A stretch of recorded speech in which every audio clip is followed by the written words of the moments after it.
Hello and welcome to Zulf Talks Photography live stream. Today I'm going to be talking about memory cards and adapters. So the question we're going to be answering is, should I use memory card adapter on my DSLR camera? What we'll find out today is if that's something that will be handy. So I've got a little setup here for you today to show you if that would be a good thing. But if you already haven't subscribed to the channel, make sure you're subscribed. Here's a little brief look at a trailer of the things I cover: photography reviews, video gear, and tips on how to improve photography, where I jump in Lightroom and all sorts. So make sure you're subscribed and the notification icon is on, and that will give you those updates. And so to go back onto topic and discuss this, so here now, right now, I've got a setup where we can actually see what I'm talking about. So memory cards are a great thing, and I use loads of them. So for my 550D and my 5D Mark II, they take different cards. 5D Mark II takes the SD card compact flash card, and the SD card is used by my Canon 550D. I have action cameras which I'm actually using to live stream at the moment, and those take micro SD cards which look like this, little tiny ones. What I actually do is, when I'm filming, if I'm running out of space, I have in the past been known to put a micro SD card into an SD card adapter.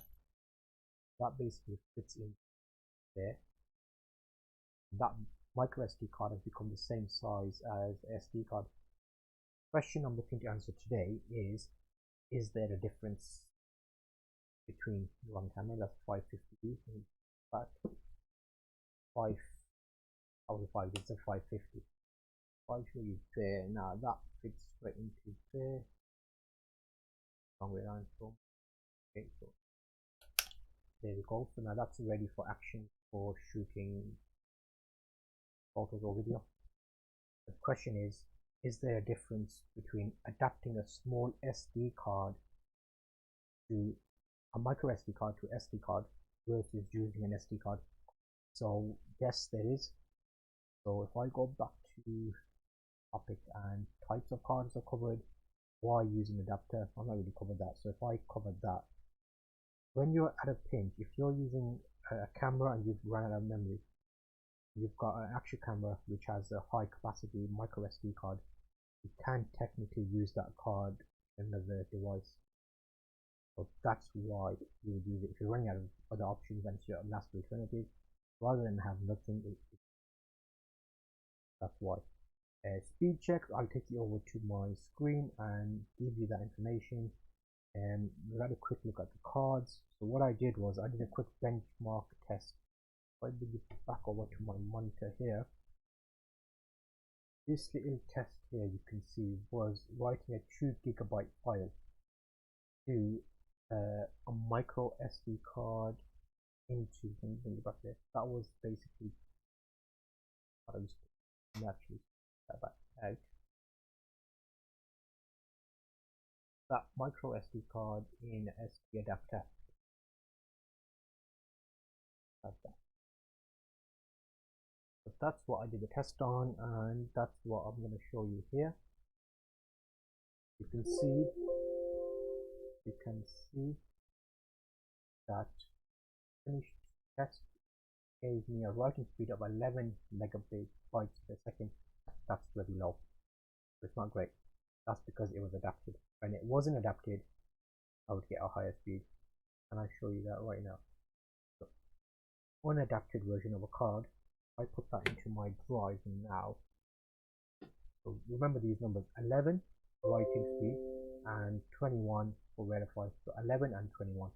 So I do OK on that, and then do a test on an SD card of its own with that and adapter. Is the target that would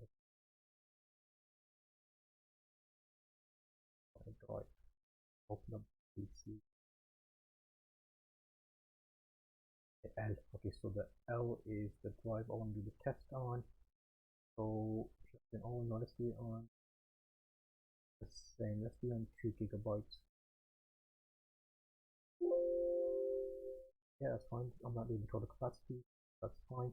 So while that's doing that, if I bring you back over here and explain the, well, not the differences, but why you would need to do one over the other.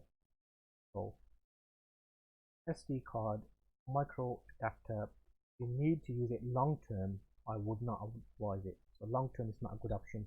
You want to get the right card for your setup. So a micro SD card is designed to be used as a micro SD card.